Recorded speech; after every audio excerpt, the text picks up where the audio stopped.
Inside Outside Innovation is the podcast that brings you the best and the brightest in the world of startups and innovation. I'm your host, Brian Ardinger, founder of InsideOutside.io, a provider of research, events, and consulting services that help innovators and entrepreneurs build better products, launch new ideas, and compete in a world of change and disruption. Each week, we'll give you a front row seat to the latest thinking, tools, tactics, and trends in collaborative innovation. Let's get started. Welcome to another episode of Inside Outside Innovation. I'm your host, Brian Ardinger, and as always, we have another amazing guest. With me today is Oscar Allain. He is the Vice President of Cross-Cultural Strategy and Research at Worldwide. Oscar, welcome to the show. Thank you, Brian. It was my pleasure to be here. I'm glad you're on the show. Got introduced by a mutual friend because you're doing some interesting work in this area of culture and brands, and I wanted to bring you on the show because you've got a new research report that's come out that we wanted to dive into. Let's give the audience a little bit of background about who you are, who you work for, and a little bit about your background. Perfect. Yes, my pleasure. I am VP of Cross-Cultural Insights and Strategy at or Strategy and Research, really.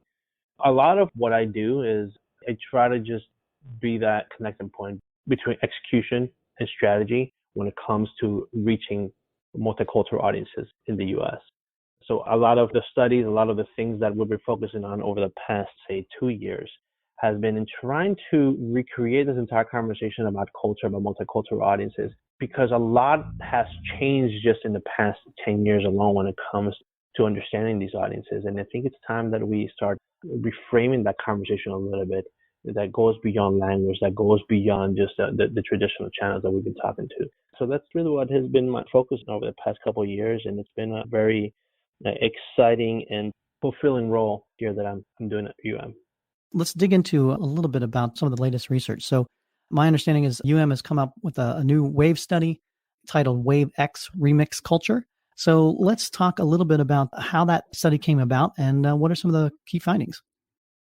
To start off, WAVE is study that's been conducted almost every year or every 1 to 2 years since 2006. And the purpose of this project has been to help us gain a better or broader understanding of the digital world, digging a little bit into social usage, social behavior, but also reasons and needs being fulfilled by social media channels.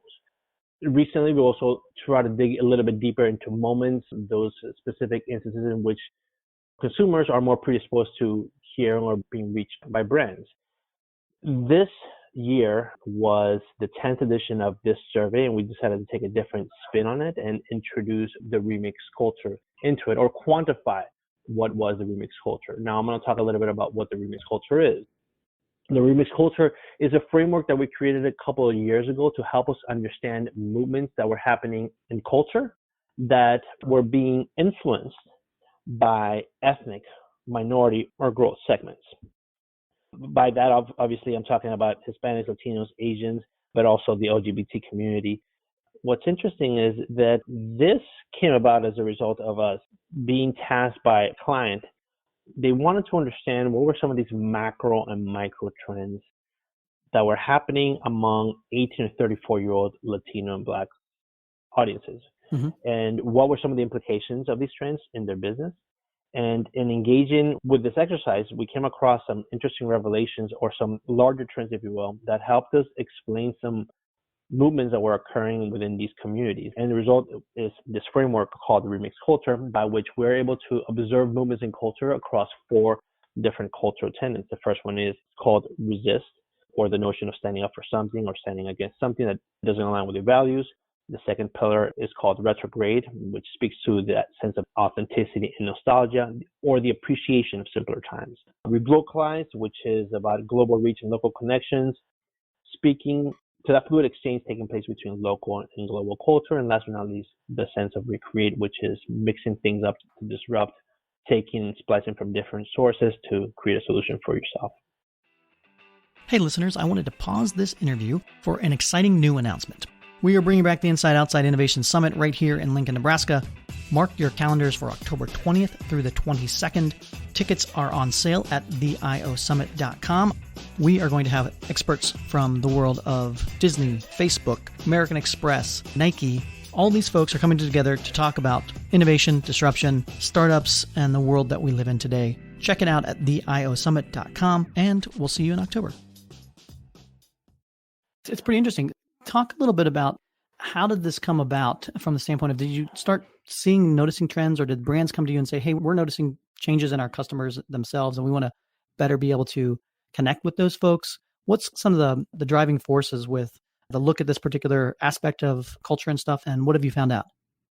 A lot of it was driven by this exercise, but what inspired it was, honestly, we are a very small group within that I think we're like little data scientists when it comes to trying to understand culture.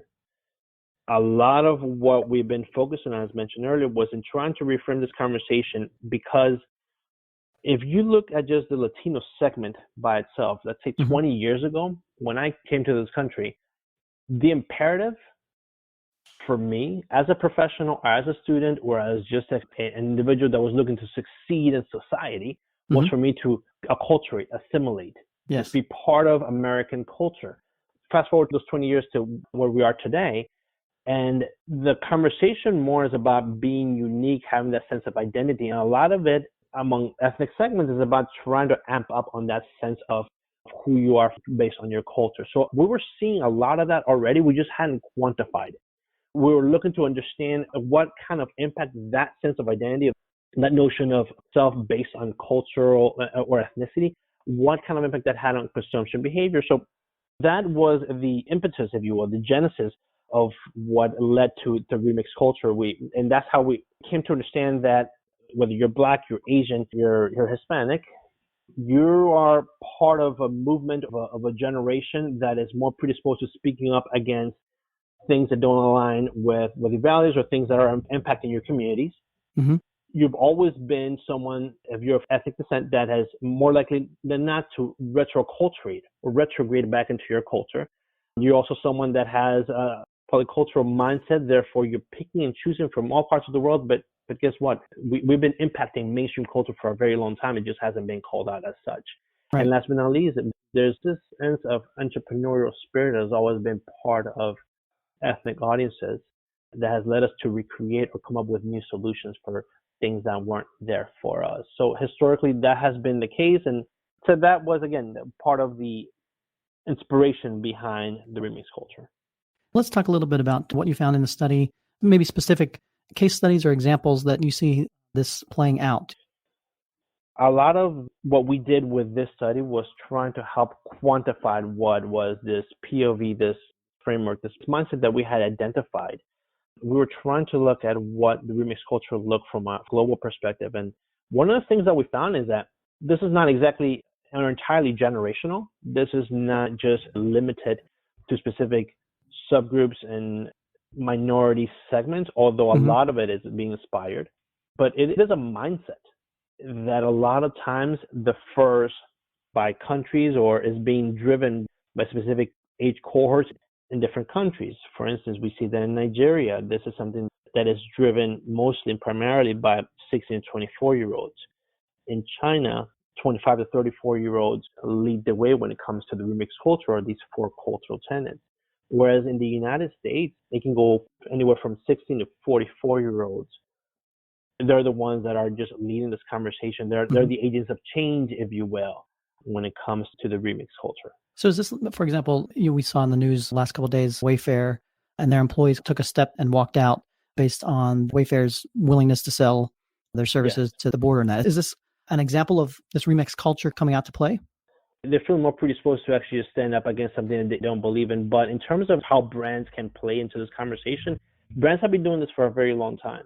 If you look at Nike has always played in that sandbox of resistance or taking part of movements that are sometimes controversial. They're looking to change culture. And if you look at what they did with Colin Kaepernick in their ad, I mean, that's a prime example of how they play within that sandbox.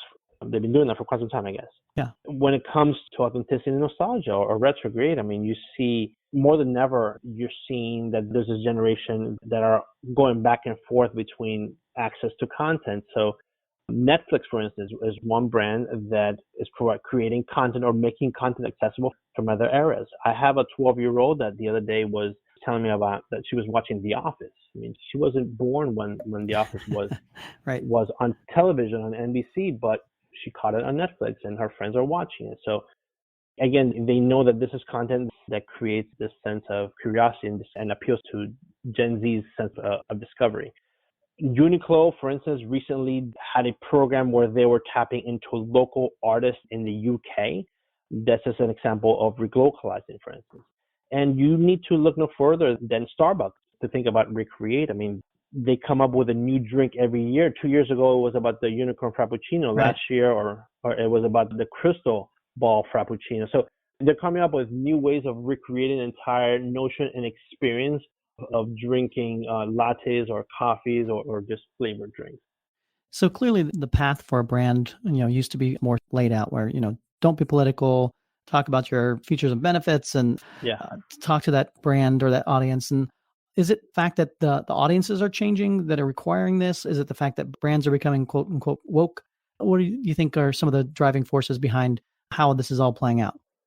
What we're seeing right now is that brands are feeling more encouraged to be part of the cultural conversation, and consumers are expecting you as a brand to be part of that cultural conversation. The key element here is doing it the right way.